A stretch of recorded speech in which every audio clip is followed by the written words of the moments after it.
Hello everyone, कैसे हैं आप लोग। चलो उम्मीद है अच्छे होंगे। देखो आज जो है हम लोग सीखेंगे क्या क्या। पहले तुमको टॉपिक बतला दे रहे हैं।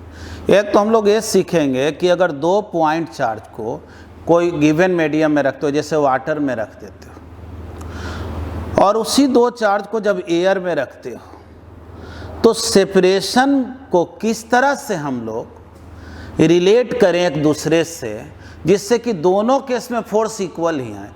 यानी मतलब कि ऐसा समझो, एयर में 2 चार्ज को रखे और एक दूसरे पर 10 न्यूटन का फोर्स लगाया, तो वाटर में कितना डिस्टेंस पर उसी चार्ज को रखे कि फोर्स उतना ही न्यूटन को लगे। तब हम लोग बोलते हैं कि एयर में जो इतना बड़ा डिस्टेंस है और वाटर में ये जो डिस्टेंस है, दोनों इक्विवेलेंट है। तो देखो यहाँ पे लिखा हुआ how to compare the distance between 2 charges in a given medium with the air और वैक्यूम। ठीक ना। फिर हम लोग सेकेंड टॉपिक आज सीखेंगे, वो इलेक्ट्रिक फील्ड क्या है या इलेक्ट्रिक फील्ड इंटेंसिटी क्या है, उससे रिलेटेड हम लोग काम करेंगे। तो चलो पहले जो है ये फर्स्ट जो है, how to compare the distance between 2 point charges in a given medium और इन ए वैक्यूम। देखो जी, given medium with the air और वैक्यूम। देखो ध्यान से, मान लो Q1 और Q2 2 पॉइंट चार्ज, और ये दोनों पॉइंट चार्ज जो है एक दूसरे से r डिस्टेंस पर। बोलो दोनों के बीच फोर्स क्या होगा। Q1 जो Q2 पे फोर्स लगाया, Q2 जो Q1 पे फोर्स लगाया। मान लो इस फोर्स को हम F बोल रहे हैं। जाहिर है न्यूटन थर्ड लॉ है, दोनों फोर्स तो इक्वल ही होगा। अब फोर्स चूंकि ये एयर में है, ठीक ना, समझो ये वैक्यूम या एयर में रखा हुआ तो फोर्स का फॉर्मूला क्या लिखते हो, तो 1/4 pi epsilon nought Q1 into Q2 by R² है ना। देखो वैसे वैक्यूम या एयर बिल्कुल एक्यूरेटली सेम मीडियम नहीं है, दोनों बिल्कुल अलग अलग मीडियम है। जैसा कि सिखाए थे कि एयर का जो है कुछ डाइलेक्ट्रिक कांस्टेंट होता है, वही डाइलेक्ट्रिक कांस्टेंट जिसको हम लोग मेनली रिलेटिव परमिटिविटी बोलते हैं। तो रिलेटिव परमिटिविटी जो है उसका 1 नहीं होता है, होता है एक्चुअली 1.0006, लेकिन उसको हम लोग अप्रॉक्सीमेटली 1, इसीलिए वैक्यूम हो या एयर हो लगभग सेम मान के चलते। चलो r डिस्टेंस पर है।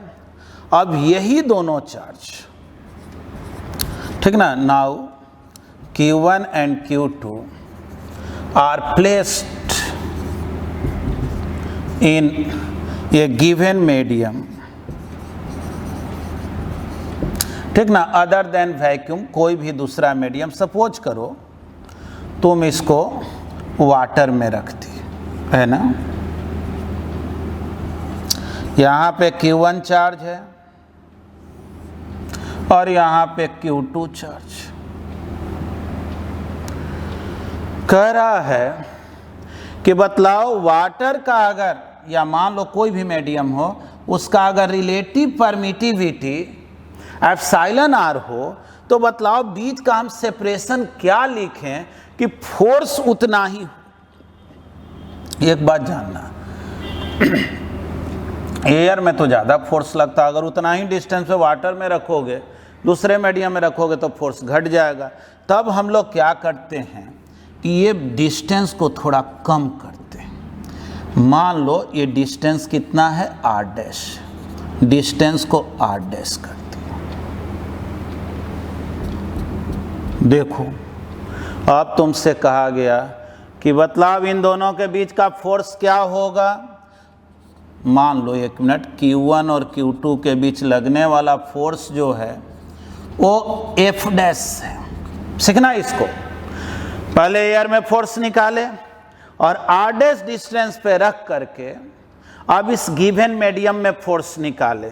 तो बतलाओ, तो पिछले क्लास में पढ़ा था ना, गिवन मीडियम में फोर्स का formula 1/4 pi epsilon not into epsilon r Q1 into Q2 by R²। लेकिन यहाँ R² ना बोल करके क्या बोलेंगे, R' बोलेंगे। चलो ये सेकेंड इक्वेशन। और जैसा कि F और F' को इक्वल करना, F is equal to F dash. तो बोलो एफ कितना, तो एफ का वैल्यू है 1/4 pi epsilon nought Q1 into Q2 by R square, और ये हो गया 1/4 pi epsilon nought epsilon R Q1 into Q2 by R dash square. देखो तो कुछ कैंसिल हो रहा है, अरे सब तो कैंसिल ही हो गया, Q1 Q2 1/4 पाई एप्सिलॉन, क्या बचा 1/r स्क्वायर, 1/एप्सिलॉन आर डैश स्क्वायर। नहीं समझ लो तो कितना आ गया वैल्यू। अब थोड़ा सा इसको कंपेयर करो, आर स्क्वायर हो गया एप्सिलॉन आर डैश स्क्वायर, या आर कितना हो गया जी, under root epsilon are into are dash. देखो हम लोग क्या सीखे, हम लोग ये सीखे कि अगर दो चार्ज पार्टिकल को तुम अगर वाटर में रख दिए तो तुम ऐसा समझो वो वाटर में नहीं है, वो एयर में ही है, लेकिन उस डिस्टेंस को आर डैश ना बोल करके क्या बोल दो, under root epsilon are dash. ठीक ना, मतलब कि अगर ये बीच का जो सेपरेशन है सपोज करो 2 मीटर है, तो इसको तुम 2 मीटर ना बोल करके समझ लो under root epsilon are into 2 metre बोल दो, और समझो कि वो एयर में ही रखा हुआ, और जैसे एयर के लिए काम करता था फॉर्मूला यही लिखो, बस आर के जगह कितना पुट कर दो, under root epsilon are into are dash. तो देख लो ये इक्वेशन आ जाएगा कि नहीं, सोच लो ना, यहाँ आर के जगह अगर ये बात लिख दोगे तो यही इक्वेशन आ जाएगा क्या।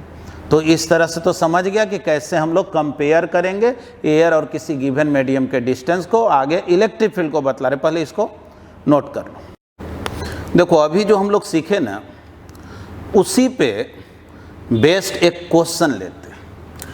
देखो Q1 यहाँ पे Q2 2 माइक्रोकूलम 8 माइक्रोकूलम, दोनों को कितने गैप पे रख दिया गया, 10 मीटर। मान लो बीच में एक डाइलेक्ट्रिक स्लैब को रख दिए हो, कोई दूसरा मटेरियल को, देखो ये मटेरियल का नाम दे दिए हैं क्वार्ट्ज ग्लास। क्वार्ट्ज ग्लास जो है ना उसका रिलेटिव परमिटिविटी अप्रॉक्सीमेटली 4 होता है, और दिए हुए है कि इसका थिकनेस जो है वो 1 मीटर। अब पूछा जा रहा है कि बतलाओ इन दोनों चार्ज के बीच फोर्स कितना होगा, फाइंड फोर्स ऑफ रिपल्सन, जाहिर है दोनों पॉजिटिव चार्ज है, बिटवीन Q1 एंड Q2। देखो जी इसके जस्ट पीछे वाला लेक्चर में तुमको सिखाए थे कि जब भी मीडियम को पार्शियली जो है कोई दूसरे मटेरियल से फिल कर दिया जाए, पूरी तरह से नहीं पार्शियली फिल कर दिया जाए, पूरी तरह से तो फिल करने में और आसान है, अगर मीडियम को पूरी तरह से चेंज कर दोगे पूरे के पूरे वाटर ही होता। तो क्या सिखाए थे, 1/4 pi epsilon nought epsilon R Q1 into Q2 by R. देखो ये फार्मूला कब वैलिड होता है, तो जब पूरे मीडियम को ही चेंज कर दिया जाए, यानी यहाँ से यहाँ तक ग्लासी अगर होता तब ये फार्मूला आ जाता। लेकिन जब पार्शियली मीडियम को चेंज किया जाए तब हम लोग कैसे बनाएंगे, तो देखो तुमको फार्मूला सिखाए थे 1/4 pi epsilon nought Q1 into Q2, देख लो पूरा गैप कितना है R, देख लो उसमें से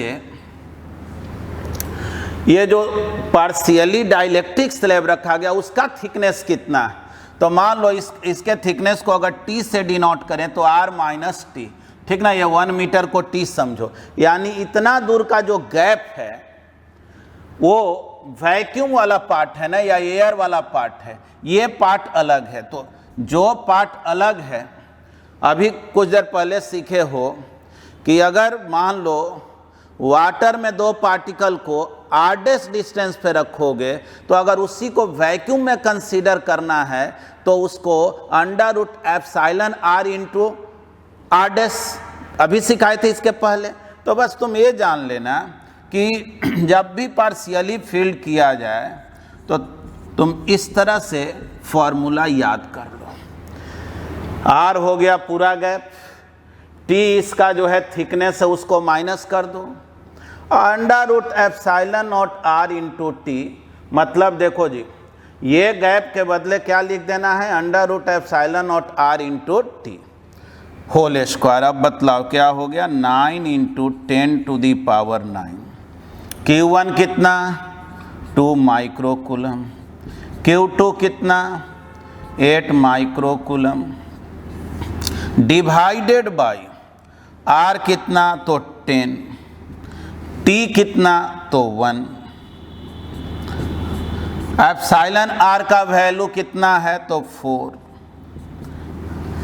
जाहिर है T इसके थिकनेस को बोले हैं 1 होल स्क्वायर। इसको ऐसे भी समझ सकते हो, पहले ये देख लेना एयर वाला कितना डिस्टेंस है, तो ये पूरा 10 है, ये 1 है, तो यानी 9 मीटर है एयर वाला डिस्टेंस, तो ये 9 मीटर हो गया 10 माइनस 1। और जो दूसरे मीडियम वाला डिस्टेंस है, डाइलेक्ट्रिक स्लैब वाला जो डिस्टेंस है, उसको कैसे लिखना है, तो under root epsilon R into thickness of that slab. अब इसी को सॉल्व करो, देखो तो सॉल्व करेंगे, 9 इंटू 2 इंटू 8 144,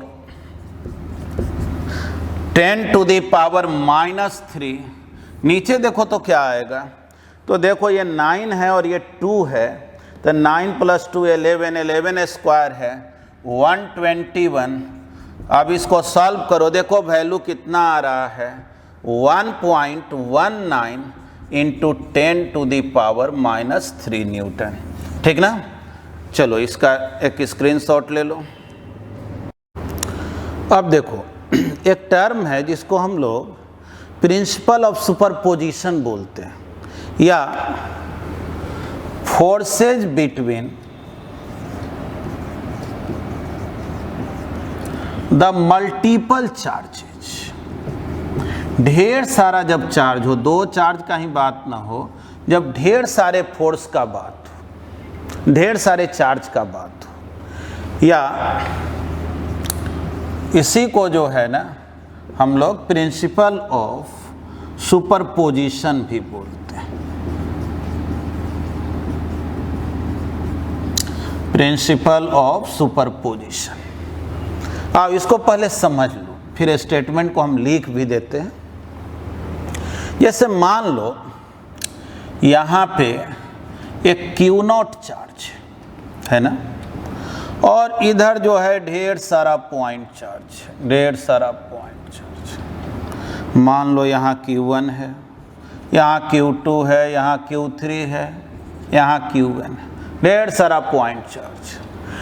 अब ये जो Q1 चार्ज है, इस Q0 पे फोर्स लगाया, इधर F1। ये जो Q2 चार्ज है, देखो ये फोर्स लगाया, इधर F2 है ना। Q3 के कारण इस पर फोर्स लगा, इसको F3 फोर्स बोले। ये जो Q1 है, ये जो फोर्स लगाया, चलो इस फोर्स को Fn बोले। देखो मेन बात क्या समझना है, देखो Q1 जो Q0 पे फोर्स लगाएगा ना, ये चार्ज रहे या मत रहे, उससे इन दोनों के बीच लगने वाला जो फोर्स है ना, उस पर कोई इफेक्ट पड़ने वाला नहीं है। Q2 जो Q0 पे फोर्स लगाएगा, तो ये तीनों रहे या मत रहे, फोर्स उतना ही लगेगा जितना इस तीनों के रहने पे लगेगा। समझ रहे हो बात को, मतलब ढेर सारा पॉइंट चार्ज है। अब कोई दो के बीच जो अगर फोर्स देखोगे ना, तो वो तीसरे से अफेक्टेड नहीं होता। यानी एक तरह से तुम बोल सकते हो कि the individual forces are unaffected due to the presence of other charges। दूसरा जो चार्ज है वो मौजूद है या नहीं है, उससे दो चार्ज के बीच लगने वाला फोर्स अफेक्टेड नहीं होता। अब देखो कुछ स्टूडेंट ऐसे क्वेश्चन पूछ देता है, सर फोर्स दो ही चार्ज के बीच क्यों लगता है, मल्टीपल चार्ज के बीच क्यों नहीं लगता है? तो ये तुम गलत समझ रहे हो, तो क्वेश्चन ही एकदम गलत है। मल्टीपल चार्ज के बीच कहाँ नहीं फोर्स लग रहा है? क्या ये फोर्स नहीं लगा रहा है? क्या इन दोनों के बीच फोर्स नहीं लगेगा? इन दोनों बताया ये जा रहा है कि Q1 और Q2 के बीच जो फोर्स लगेगा ना, उसको Q3 से कोई मतलब नहीं है। Q1 से ये रहे तब भी उतना ही इन दोनों के बीच फोर्स होगा, ये ना रहे तब भी उतना ही फोर्स होगा। हाँ, ये आ जाएगा तो फोर्स जो है ये अपना लगाएगा वो अलग बात है, लेकिन इन दोनों के बीच जो लगने वाला फोर्स है, इन दोनों के बीच जो लगने वाला फोर्स जो F1 है, मान लो ये 10 न्यूटन का फोर्स लग रहा है केवल जब ये दोनों मौजूद है। अब ये सब चार्ज आ गया तो क्या अब ये F1 बदल जाएगा? तो बोलेंगे नहीं, F1 तो वही रहेगा, भले नेट फोर्स जो Q0 पे जो लगने वाला है वो सबके इफेक्ट के इक्वल होगा। तो देखो ये तो तुमको फैक्ट बताया गया, लेकिन अगर एग्जाम में आ गया कि प्रिंसिपल ऑफ सुपरपोजिशन क्या है, तो तुमको क्या लिखना चाहिए? तब बोलोगे ना, लिखेंगे इस तरह से, the net force acting on a point charge, acting on a point charge due to a number of charges. मतलब अगर ढेर सारा चार्ज हो और किसी पॉइंट चार्ज पे तुम फोर्स देख रहे हो, जैसे ढेर सारा चार्ज है और इस चार्ज पे फोर्स देख रहे हो, तो नेट फोर्स जो होगा इस चारों चार्ज को चारों फोर्स को वेक्टरली ऐड कर दो। यानी the net force acting on a point charge due to a number of charges is equal to the vector sum of individual forces, vector sum of individual forces। यानी अगर net force निकालना हो तो F1 plus F2 plus F3 up to Fn, यही हो गया statement principle of superposition का। और मेन जो फैक्ट बताने का कोशिश किया गया है वो ये है कि the individual forces are unaffected due to the presence of other. मतलब कि दूसरा चार्ज मौजूद रहे न रहे, दो चार्ज के बीच जो लगने वाला फोर्स है बाकी के मौजूदगी से उस पर कोई इफेक्ट नहीं होता है। तो चलो इसका भी एक स्क्रीनशॉट ले लो। देखो एक टर्म है जिसको बोलते हैं इलेक्ट्रिक फील्ड, ठीक ना, इलेक्ट्रिक फील्ड। तो इसको डिफाइन कैसे करें? देखो फील्ड वर्ड जब होता है ना तो माइंड में नहीं आता है स्पेस वगैरह कुछ जगह, उसी को ना फील्ड बोलते हैं। तो देखो आगे हम लोग एक टर्म यूज करेंगे इलेक्ट्रिक फील्ड इंटेंसिटी या इलेक्ट्रिक फील्ड स्ट्रेंथ, उसको भी शॉर्ट में इलेक्ट्रिक फील्ड भी बोलते हैं। लेकिन अगर केवल इलेक्ट्रिक फील्ड वर्ड यूज किया जाए तो देखो जनरली इसका मतलब ये होता है कि अगर मान लो कोई चार्ज पार्टिकल है ना, इस चार्ज पार्टिकल के कारण तुम जहां तक इलेक्ट्रिक फोर्स को महसूस कर सको, जैसे मान लो कोई दूसरा चार्ज को तुम लिए, उसको यहाँ रखे, यहाँ रखे, यहाँ रखे, तुम जहां तक देखे कि ये फोर्स लगा पाया, तो वो जो रीजन होता, वो जो स्पेस होता है, उसी को उस चार्ज का फील्ड बोलते हैं। जैसे मान लो अर्थ है तो अर्थ का एक ग्रेविटेशनल फील्ड है, अर्थ के कारण तुम जहाँ तक अर्थ से दूर चले जाओ और जब तक अर्थ तुमको अट्रैक्ट कर रही है या ऑब्जेक्ट पर ग्रेविटेशनल फोर्स लगा रही है, तो उस स्पेस को हम लोग बोलते हैं ग्रेविटेशनल फील्ड ऑफ अर्थ। ये अलग बात है कि जब हम लोग थ्योरेटिकल बात करते हैं, सैद्धांतिक बात करते हैं, तो चार्ज का जो फील्ड है वो इन्फिनिटी तक होता है, क्योंकि तुम कहीं भी चार्ज को रखोगे दूसरा चार्ज को तो कुछ ना कुछ तो ये फोर्स लगाएगा ही। अब मान लो 1 मिनट के लिए तुम 1,00,000 किलोमीटर पे रखती,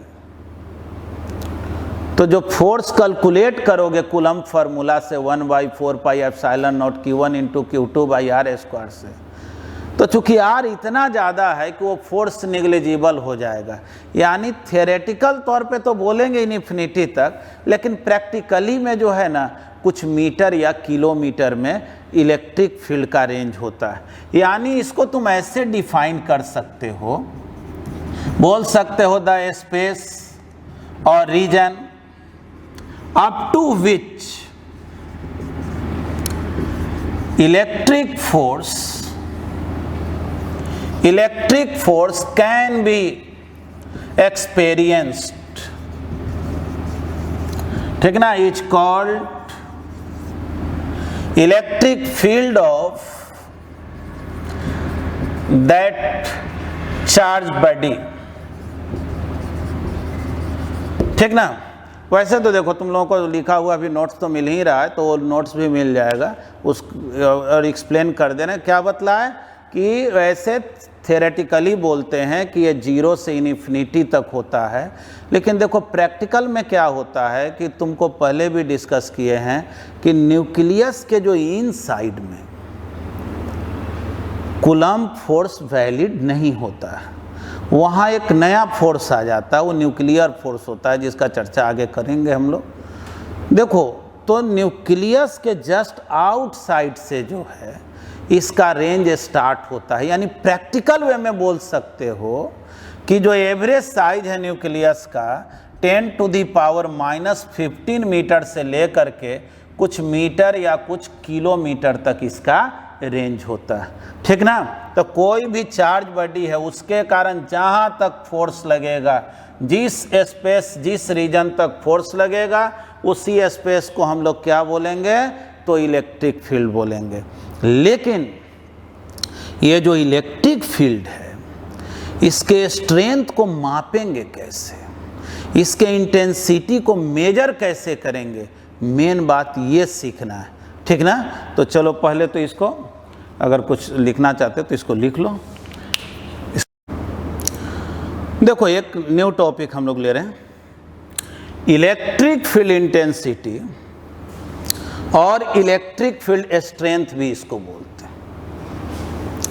तो अभी तो तुम सीखा था कि इलेक्ट्रिक फील्ड किसको बोलते हैं, अब उस फील्ड के स्ट्रेंथ को कैसे मापेंगे। जैसे मान लो अर्थ का ही यहाँ ग्रेविटेशनल फील्ड तो मौजूद है, कोई तुमसे कहा कि इस पॉइंट पर बतलाओ अर्थ का ग्रेविटेशनल फील्ड का स्ट्रेंथ कितना है, तो देखो इसको मापने का एक सिंपल मेथड है, पेन को यहाँ रख दिए, जिसको रख दिए ना इसको टेस्ट मास समझा जाता है। चलो पेन को यहाँ रख दिए और अब चलो हाथ हटा लेते हैं, देखो इस पर अर्थ के कारण कितना फोर्स लगा। तो मान लो अर्थ इसको F फोर्स लगा के अपने ओर अट्रैक्ट की, और पेन का मास अगर m है तो सोचो m मास पर अर्थ F फोर्स लगाई तो यूनिट मास पर कितना लगाती, F/m, यानी फोर्स पर यूनिट मास को ग्रेविटेशनल फील्ड इंटेंसिटी बोलते हैं। वैसे ही फोर्स पर यूनिट चार्ज को इलेक्ट्रिक फील्ड इंटेंसिटी बोलते हैं। यानी अगर तुमसे कोई कहे कि यहाँ पे है पॉइंट चार्ज Q, बोलो जी r डिस्टेंस पे इलेक्ट्रिक फील्ड इंटेंसिटी क्या होगा, तो बोलेंगे कि देखो भाई कहीं भी अगर इलेक्ट्रिक फील्ड इंटेंसिटी निकालना हो तो एक काम करो, वहाँ पर एक टेस्ट चार्ज को रखो, टेस्ट चार्ज को रखो। चलो मान लो ये Q डैश है, टेस्ट चार्ज। अब देखो टेस्ट चार्ज में क्या क्या कन्वेंशन है इसको समझना। टेस्ट चार्ज का पहला कन्वेंशन तो ये है कि उसको हमेशा पॉजिटिव ही लेना है, ठीक ना। अब ये क्वेश्चन है क्यों पॉजिटिव लेना है, जो कन्वेंशन है वो कन्वेंशन है, वो पहले से ही हम लोग डिसाइड किए हुए हैं कि जब बात टेस्ट चार्ज का करेंगे तो कैसा बात करेंगे, पॉजिटिव चार्ज का बात करेंगे। और सेकंड जानना कि टेस्ट चार्ज जो है जितना ही कम वैल्यू का होगा तो उतना ही उसके वजह से फील्ड जो है अनअफेक्टेड होगा। देखो कहना क्या चाह रहे हैं, जैसे मान लो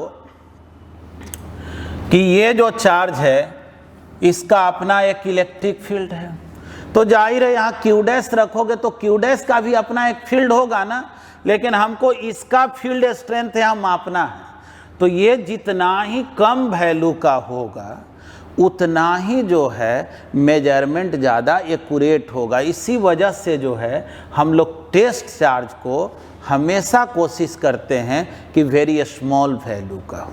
ठीक है, अब चलो मेजरमेंट कैसे करें इंटेंसिटी का। तुमसे कोई कहा कि ये जो P पॉइंट है, बतलाओ इस P पॉइंट पर इलेक्ट्रिक फील्ड इंटेंसिटी क्या होगा। तो बोलेंगे कि देखो डिफिनीशन ये है कि कोई भी पॉइंट पर अगर इंटेंसिटी निकालना हो तो पहले वहाँ पर एक टेस्ट चार्ज रखो और देखो उस पर फोर्स कितना लग रहा है। तो मान लो ये अगर पॉजिटिव चार्ज है तो ये इसको इधर रिपेल कर रहा होगा ना, तो देखो ये इसको इधर रिपेल किया, फोर्स इधर लगाया, है ना, फोर्स इधर लगाया। इस फोर्स का अगर मैग्नीट्यूड देखो, force acting on test charge, बोलो जी इस टेस्ट चार्ज पर कितना फोर्स लगा। तो बोलेंगे ना 1/4 pi epsilon nought Q into Q dash divided by R square. क्या दिक्कत है, फोर्स इस पे ना निकला, लेकिन हमको क्या निकालना है, इलेक्ट्रिक फील्ड इंटेंसिटी। तो बोलेंगे इलेक्ट्रिक फील्ड, देखो केवल इलेक्ट्रिक फील्ड बोलो, इलेक्ट्रिक फील्ड इंटेंसिटी बोलो या इलेक्ट्रिक फील्ड स्ट्रेंथ बोलो, सब एक ही मान करके हम लोग चलते हैं। तो चलो P पॉइंट पर इलेक्ट्रिक फील्ड इंटेंसिटी क्या होगा। तो बोलेंगे इसका डिफिनीशन है फोर्स पर यूनिट चार्ज। तो सोचो क्यू डैश चार्ज पर अगर F फोर्स लगा, क्यू डैश चार्ज पर F फोर्स लगा तो यूनिट चार्ज पर कितना फोर्स लगेगा, तो F बाई क्यू डैश, यानी जो फोर्स लगा उसमें क्यू डैश से डिवाइड कर दो, जो फोर्स लगा उसमें क्यू डैश से डिवाइड कर दो। देखो यहाँ एक बात लिख दे रहे हैं केवल तुम्हारे जो स्टैंडर्ड कन्वेंशन है उसके अकॉर्डिंग, कि टेस्ट चार्ज हमेशा कैसा होना चाहिए, वेरी स्मॉल। तो देखो एक मैथमेटिकल लैंग्वेज है कि यहाँ लिख दो limit Q dash tends to 0, यानी कि क्यू डैश का जो वैल्यू है ना अप्रॉक्सीमेटली 0 मान के चलो, मैंने न के बराबर है, छोटा चार्ज लो जिससे कि इसका जो फील्ड है ना वो अफेक्टेड ना हो, जिससे हम यहाँ प्रॉपर जो इंटेंसिटी है उसको मेजर कर सके। तो चलो क्या करना है फिर से समझो। एक पॉइंट चार्ज है, तुमसे कोई कहा इस पॉइंट चार्ज के कारण यहाँ इंटेंसिटी कितना होगा, तो बोलेंगे कि भाई फोर्स तो इतना लगेगा इस टेस्ट चार्ज पर। सबसे पहले टेस्ट चार्ज रख के फोर्स देख लो, टेस्ट चार्ज पे इतना फोर्स, तो क्यू डैश चार्ज पर अगर F फोर्स तो यूनिट चार्ज पर कितना फोर्स, तो F बाई क्यू डैश। तो चलो अगर हम लोग केवल मैग्नीट्यूड का भी बात करें तो F के जगह कितना लिखें, तो F के जगह लिखेंगे 1/4 pi epsilon nought Q into Q dash by R square divided by Q dash. थोड़ा जल्दी से बोल दो रिजल्ट क्या आ गया, 1/4 pi epsilon nought Q by R square. यानी कोई भी पॉइंट चार्ज Q से R डिस्टेंस पर अगर इलेक्ट्रिक फील्ड इंटेंसिटी निकालोगे तो उसका फॉर्मूला क्या हो गया, 1/4 pi epsilon nought Q by R square. देखो शॉर्ट में अगर डिफिनीशन लिखोगे तो ये बोल सकते हो electric force per unit charge. वैसे तो लिखा हुआ तुम लोगों को मटेरियल मिल ही जाता है, उससे देख लेना, per unit charge at any point, ठीक ना, ये केवल तुमको समझने के लिए बतला दिए। तो इलेक्ट्रिक फील्ड इंटेंसिटी का मैग्नीट्यूड कैसे निकालेंगे कोई भी पॉइंट चार्ज के कारण, ये तो समझ गया 1/4 pi epsilon nought Q by R square. लेकिन इंटेंसिटी का डायरेक्शन कैसे पता करें, तो देखो जी टेस्ट चार्ज पर जिधर फोर्स लगेगा ना वही इलेक्ट्रिक फील्ड इंटेंसिटी का डायरेक्शन होता है, ठीक ना। Electric field intensity is always directed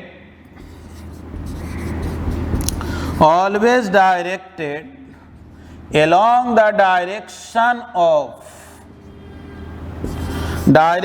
of force on test charge। तो जाहिर है बोलोगे ना कि स्टेज चार्ज पर फोर्स इधर लगा तो इलेक्ट्रिक फील्ड इंटेंसिटी इधर हुआ। सोचो अगर ये निगेटिव चार्ज होता तब फोर्स इधर लगता ना, तब इलेक्ट्रिक फील्ड इंटेंसिटी इधर होगा।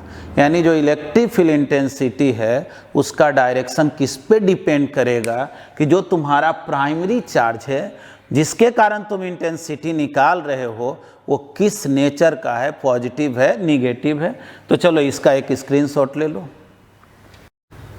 अब देखो इलेक्ट्रिक फील्ड इंटेंसिटी को हम लोग वेक्टर फॉर्म में कैसे लिखें।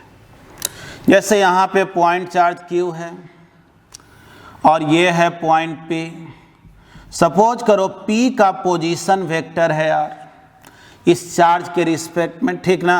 R जो है पोजीशन वेक्टर बोलो या इसी का नाम डिस्प्लेसमेंट वेक्टर भी हो, पोजीशन वेक्टर ऑफ P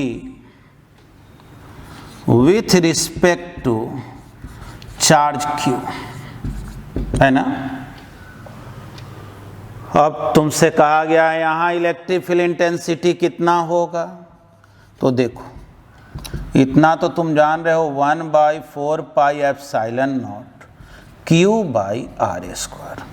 देखो एक बात जानना, जब हम लोग इलेक्ट्रिक फील्ड इंटेंसिटी या इलेक्ट्रिक फोर्स का मैग्नीट्यूड देखते हैं ना, तो चार्ज चाहे प्लस हो या माइनस हो, मैग्नीट्यूड पे कोई फर्क नहीं। अगर ये माइनस Q चार्ज भी होता ना तब भी यही लिखेंगे, प्लस Q भी रहे तो यही लिखेंगे। लेकिन जब वेक्टर फॉर्म में लिखेंगे तो हमको ऐसा इक्वेशन लिखना है जो डायरेक्शन को भी बतलाए। तो देखो इसको तुम ऐसे लिख सकते हो, देखो R का डायरेक्शन इधर है ना, R का डायरेक्शन इधर है। इसको R के डायरेक्शन को हम लोग ऐसे भी दिखाते, देखो ऐसे लिख दिया ना, इसको बोलते हैं unit vector of R। R cap बोल दिए, मतलब R कैप जो हो गया यूनिट वेक्टर ऑफ R।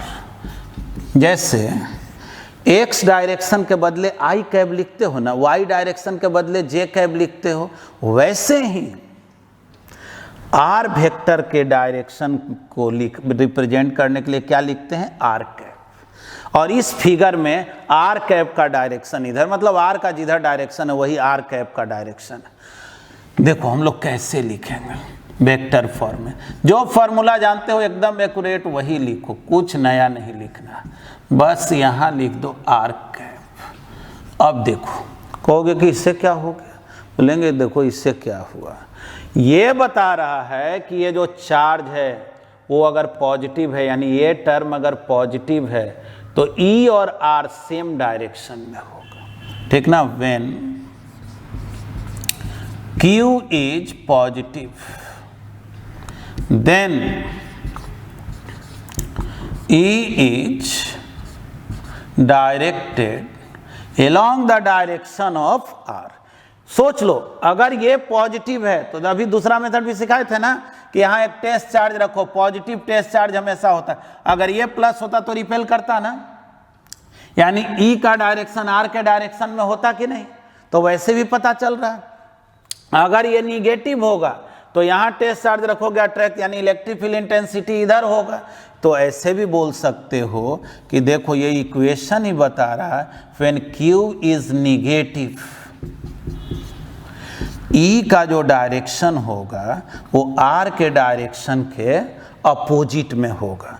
देखो एक और भी सिंपल मेथड है इसी को रिप्रेजेंट करने के लिए, हम लोग दूसरा मेथड से वेक्टर फॉर्म में जब लिखते हैं तो ऐसे बोल देते हैं। वो देखो इलेक्ट्रिक फील्ड इंटेंसिटी को 1/4 पाई एप्सिलॉन नॉट लिखते हो ना, Q/r²। तो ऐसा करो Q/r² ना लिख के RQ × R लिखो, कुछ गलत तो नहीं है, ऊपर नीचे R से मल्टीप्लाई कर दिए। अब देखो इसी को तुम अगर ऐसे लिखो 1/4 pi epsilon not Q/RQ vector R, ये भी जो है ना प्रॉपरली इसी को रिप्रेजेंट करता है। देख लो अगर ऐसे भी लिखोगे तो आंसर पे कोई फर्क नहीं आएगा। और ये भी क्या बता रहा है, चार्ज अगर प्लस है तो E और R सेम डायरेक्शन में, चार्ज माइनस है तो E और R अपोजिट में। तो तुम्हारा मर्जी है, इस तरह से भी लिख सकते हो, इस तरह से भी लिख सकते हो। न्यूमेरिकल बनाने में तो सुविधा इसी से होता है, लेकिन जनरली जो है बुक्स वगैरह में इस रूप में ये दिया हुआ रहता है। तो चलो इसको भी लिख लो। चलो इसका एक एग्जाम्पल लेते हैं। सपोज करो तुमसे कहा गया कि ये point charge of -5 microcoulomb is placed at the origin. Find electric field at P, और P का कोऑर्डिनेट दिया हुआ है 3 मीटर 4 मीटर। सपोज करो 3 4 मान लो जेड कोऑर्डिनेट 0। देखो कैसे इसको बनाएंगे। वैसे एक बात याद रखना, अक्सर न्यूमेरिकल जो हम लोग बनाते हैं ना, तो जो स्केलर फॉर्मूला का रहता है ना, वही यूज करते हैं। लेकिन कभी कभी अगर ऑप्शन ही वेक्टर फॉर्म में हो तब कैसे काम करेंगे, वो मेन बात तुमको सिखा रहे हैं। तो देखो कह रहा क्वेश्चन में कि चार्ज है -5 माइक्रोकूलम और एक पॉइंट P है जिसका कोऑर्डिनेट है 3 मीटर 4 मीटर 0 मीटर। ओरिजिन का तो जानते ही हो, कोऑर्डिनेट 0 0 0 होता। इलेक्ट्रिक फील्ड इस पॉइंट पर तुमसे पूछा जा रहा। ठीक, देखो बनाने का 2 मेथड है। यही ना बीच का गैप हो गया, इसी को तुम R बोलोगे। R कैसे निकालें, तो तुम वेक्टर में पढ़े थे, और नहीं तो यहीं पे सीखो ना। यहाँ 3 मीटर है और इसका x कोऑर्डिनेट 0 है, 3 - 0i 4 - 0j और 0 - 0k, मतलब k तो लिखने की जरूरत नहीं। यानी R कितना हो गया 3i + 4j। अब तुमसे पूछा जाए R का मैग्नीट्यूड क्या होगा, तो मैग्नीट्यूड कैसे निकालते हो, 3a² + 4a²। बोलो 5 मीटर हुआ क्या। अब तुमको इलेक्ट्रिक फील्ड का मैग्नीट्यूड निकालना। Electric field at P,